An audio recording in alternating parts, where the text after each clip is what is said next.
انسان کو یاد کرایا ہے کہ تو نے عبادت اپنے رب کی کرنی ہے، اور فرمایا رب تمہارا وہ ہے جس نے تمہارے لیے زمین کو فرش بنایا ہے، آسمان کو چھت بنایا ہے، اور آسمان سے پانی برسا کے تو زمین سے پھل اگائے ہیں، رزقا لکم، وہ بھی تیرے کھانے کے لیے اگائے ہیں۔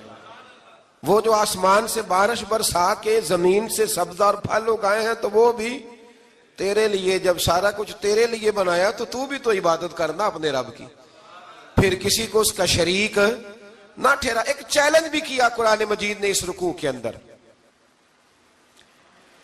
کہا کرتے تھے مکے کے لوگ کہ آپ قرآن مجید کی آیتیں نبی کریم علیہ السلام سے کہا کرتے تھے کہ معاذ اللہ آپ خود بناتے ہیں، بنا کے لاتے ہیں۔ تو اللہ کریم نے فرمایا وَإِن كُنتُمْ فِي رَيْبٍ مِّمَّا نَزَّلْنَا عَلَىٰ عَبْدِنَا فَأْتُوا بِسُورَةٍ مِّن مِّثْلِهِ، اگر تمہیں شک ہو نا اس میں جو ہم نے بندہ خاص پہ نازل کیا ہے تو تم بھی اس جیسی ایک صورت بنا کے لاؤ۔ پڑھے لکھے تو تم بھی ہو نا، مکے میں تم بھی رہتے ہو، تو ایک صورت بنا کے لاؤ۔ قرآن مجید ہم سے چھینا گیا ہے سازش کے تحت، اس لیے کہ جس قوم کو قرآن آ جاتا ہے نا پھر کوئی کافر اس کا مقابلہ نہیں کر سکتا۔ دیکھیں نا اگر کافروں کے پاس جواب ہوتا قرآن پاک کا تو بدر اور احد میں نا کوئی آیت بنا کے لاتے، قرآن کے مقابلے کی تلواریں لے کے نہ آتے، ان کے پاس جواب ہی نہیں تھا۔ اور قیامت تک کسی کافر کے پاس قرآن مجید کا کوئی جواب، قرآن کا کوئی جواب، قسم اللہ کی جواب کوئی نہیں، قرآن کا اس کا کوئی جواب نہیں۔ کیا بات ہے قرآن پاک کی۔ وہ ایک دفعہ مسلمہ کذاب بے ایمان کہنے لگا میں نے بنا لیا ہے قرآن پاک کا جواب، معاذ اللہ۔ جواب کیا بنایا؟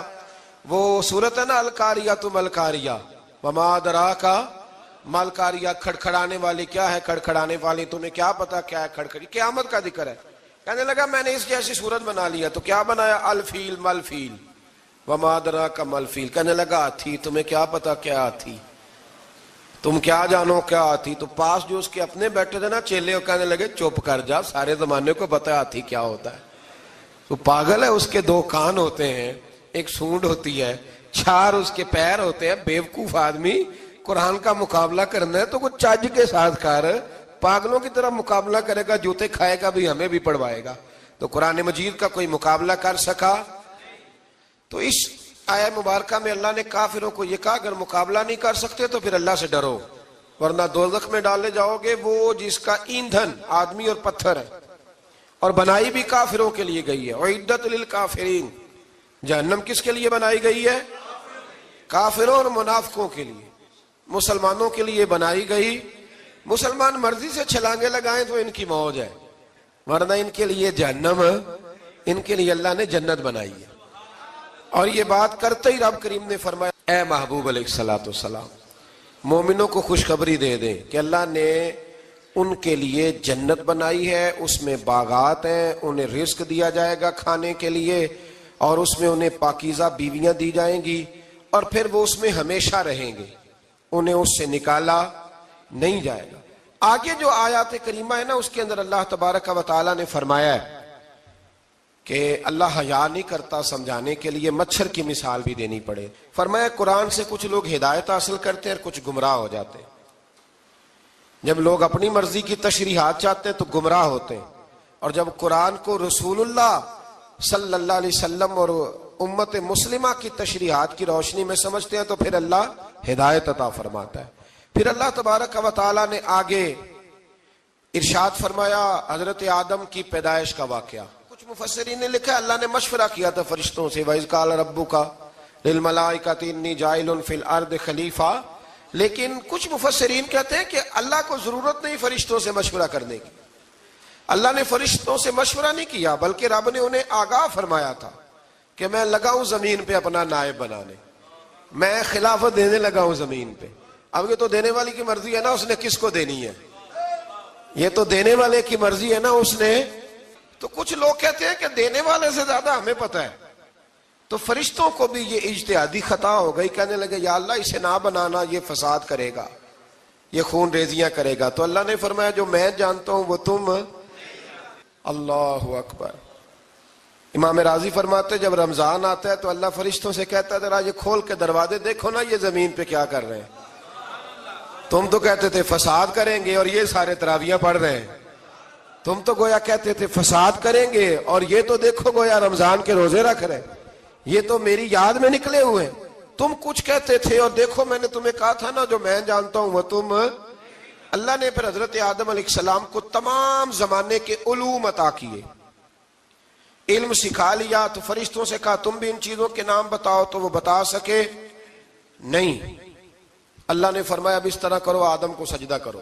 سب نے سجدہ کیا سوائے، وہ کہنے لگا یا اللہ صرف تجھے ہی کرنا ہے، کرنا بھی صرف اللہ کو چاہیے، پر رب کے آگے بھی جھکنا چاہیے، اور جس کے سامنے رب جھکائے نا وہاں بھی۔ اور یہ جو عاجزی ہے نا، یہ جو جھکنا ہے، یہ علم کے آگے ہے۔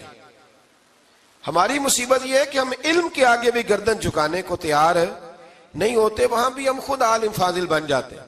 تو فرمایا کہ سب سے کہا سجدہ کرو، سب نے سجدہ کیا سوائے ابلیس کے، تو پھر ہوا کیا وکان من الکافرین، وہ کافروں میں سے ہو گیا۔ پھر اللہ نے حضرت آدم کو اور جناب حوا کو نا مقام دے دیا جنت میں رہنے کے لیے، اور کہا سارا کچھ کھانا، درخت کے قریب نہ جانا۔ ابھی آپ کسی سے کہہ دیں تھوڑا سا کہ پیچھے نہ دیکھنا، یعنی اگر میری سمجھ لیں ادب کی وجہ سے کوئی 1.5-2 منٹ یا 6 منٹ نہیں بھی نہ دیکھے گا تو سوچے گا ضرور کہ پتہ نہیں اب پیچھے کیا ہے، مصیبت کیا ہے۔ یعنی آپ کہہ کے دیکھ لیں کسی کو، پیچھے نہ دیکھنا، فطرت ہے نا انسان کی، وہ جستجو کرتا ہے، کہا اس درخت کے پاس نہ جانا۔ تو حضرت حوا سلام اللہ علیہ کہتے ہیں دل میں خیال رہتا تھا کہ آخر ہے کیا درخت کے پاس۔ یہی انسان کا عقیدہ توحید ہے کہ جہاں سے رب منع کر دے وہاں وہ منع ہو جائے، اور یہ ان کی خطا نہیں تھی، یہ اللہ کی حکمت تھی، چونکہ رب نے تو پہلے کہہ دیا تھا بنایا ہی زمین کے لیے، تو یہ تو سارا کچھ ہونا تھا تو زمین پہ آنا تھا نا۔ تو حضرت حوا اور جناب آدم کے پاس شیطان آیا، اب اس کو نکال تو دیا تھا پر ابھی اس کا جنت میں آنا جانا بند نہیں ہوا تھا، یہ بھی اللہ کی حکمت تھی۔ تو وہ کہنے لگا تمہیں پتہ ہے بعد میں مر جاؤ گے؟ تو حضرت حوا کہنے لگی کیا موت بھی آئے گی؟ کہاں، اس کی تکلیف بھی بڑی ہوگی، تو پھر بچیں گے کیسے؟ تو کہنے لگے پھل کھا لو اس درخت کا۔ تو بچنے کے لیے پھل کھایا تھا، جس طرح لوگ آج بہت سارے کام بچنے کے لیے کرتے ہیں پر بچ سکتے، بچنے کے لیے پھل کھایا تو اللہ نے فرمایا زمین پہ چلے جاؤ۔ تو حضرت آدم زمین پہ آئے، پھر کئی 100 سال روتے رہے، فَتَلَقَّى آدَمُ مِن رَبِّهِ کلمات، تو پھر